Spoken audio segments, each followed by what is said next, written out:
நாளைக்கு அதாவது மே 14 அன்னைக்கு உலகமெங்கும் பிரம்மாண்டமா ரிலீஸ் ஆக போற சூர்யாவின் கருப்பு படத்தோட ப்ரீ புக்கிங் நிலவரம் வெளியாகி பாக்ஸ் ஆபீஸ அதிர வச்சிட்டு இருக்கு. ஆர்ஜே பாலாஜி இயக்கத்துல சூர்யா த்ரிஷா நடிச்சிருக்க இந்த படத்தோட எதிர்பார்ப்பு எக்கச்சக்கமா இருக்கு. டிக்கெட் புக்கிங் ஆரம்பிச்ச வெறும் 36 மணி நேரத்துல தமிழ்நாட்டுல மட்டும் 1,90,00,000 ரூபாயை தாண்டி இந்தியா முழுக்க ப்ரீ புக்கிங்ல மட்டுமே இதுவரைக்கும் 9 கோடி ரூபாய்க்கு மேல வசூல் செஞ்சு சூர்யான்னு செம்ம மாஸ் காட்டியிருக்காரு.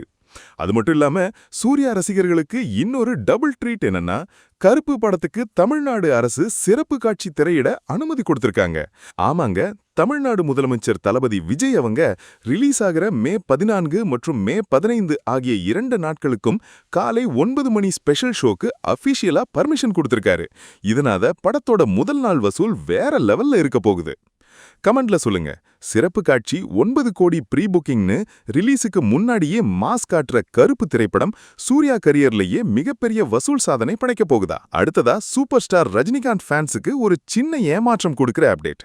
நெல்சன் திலீப் குமார் இயக்கத்துல ஆகஸ்ட் மாசம் ரிலீஸ் ஆக போகுதுன்னு சொல்லப்பட்ட ஜெயிலர் 2 படம் இப்போ திடீர்னு தள்ளி போயிருக்கு. படத்தோட ஷூட்டிங் முடிஞ்சு போஸ்ட் ப்ரொடக்ஷன் மற்றும் பிசினஸ் வேலைகள் ரொம்ப விறுவிறுப்பா நடந்துட்டு இருந்துச்சு.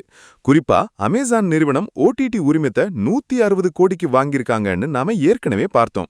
ஆனா ஷூட் பண்ண சில காட்சிகள் எதிர்பார்த்த அளவுக்கு மாசா வரலாங்கிறதால அந்த காட்சிகளை எடிட்டிங்ல இன்னும் மெருகேத்தவும் தேவைப்பட்ட ரீஷூட் பண்ணவும் நெல்சன் முடிவெடுத்திருக்காராம்.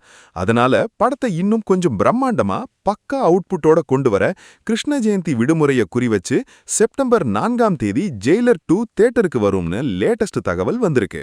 தரமான சம்பவத்துக்காக ஃபேன்ஸ் இன்னும் கொஞ்சம் வெயிட் பண்ணி தான் ஆகணும். இப்போ கோலிவுட் மற்றும் அரசியலையே அதிர வச்ச முதலமைச்சர் தளபதி விஜயோட ஜனநாயகன் ஓடிடி பஞ்சாயத்து.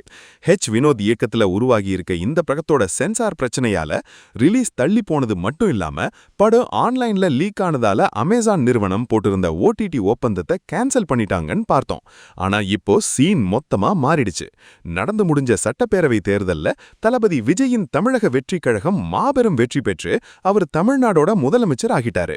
இந்த பிரம்மாண்டமான அரசியல் வெற்றிக்கு அப்புறம் ஒரு முதலமைச்சர் நடிச்ச கடைசி படம்ங்கிறதால ஜனநாயகன் படத்துக்கான டிமாண்ட் பல மடங்கு எகிரிடுச்சு. மக்கள் மத்தியில பெரிய ஆதரவு கிடைச்சிருக்கிறதால ரத்து பண்ண ஓடிடி உரிமத்தை இப்போ பல்வேறு முன்னணி ஓடிடி நிறுவனங்கள் போட்டி போட்டு அதிக விலைக்கு வாங்க முட்டி மோதிட்டு இருக்காங்களாம்.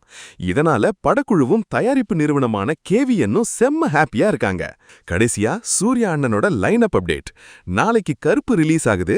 அடுத்து ஆகஸ்ட் மாசம் சுதந்திர தினத்துக்கு விஸ்வநாத் அண்ட் சன்ஸ் படம் வரப்போகுதுன்னு நேத்து பார்த்தோம். இதுக்கு நடுவுல சூர்யாவோட 50வது படமான சூர்யா 50 படத்தை யாரு தயாரிக்க போறாங்கங்கிற மெகா அப்டேட் கிடைச்சிருக்கு. விஜயோட பிரம்மாண்டமான ஜனநாயகன் படத்தை தயாரிச்ச கேவிஎன் நிறுவனம் தான் சூர்யாவின் 50வது படத்தை தயாரிக்க போறாங்களாம். அவ்வளவுதான் மக்களே, இன்னைக்கான full box office and Kollywood round up. முதலமைச்சரான தளபதியோட ஜனநாயகன் பிசினஸ் பத்தியும் ஜெயிலர் 2 தள்ளி போனது பத்தியும் உங்க கருத்தை கமெண்ட்ல சொல்லுங்க. இந்த வீடியோ பிடிச்சிருந்தா லைக் பண்ணி ஷேர் பண்ணுங்க. நாளைக்கு கருப்பு பட ரிவ்யூ மற்றும் அடுத்தடுத்த செய்திகளோட உங்களை சந்திக்கிறேன்.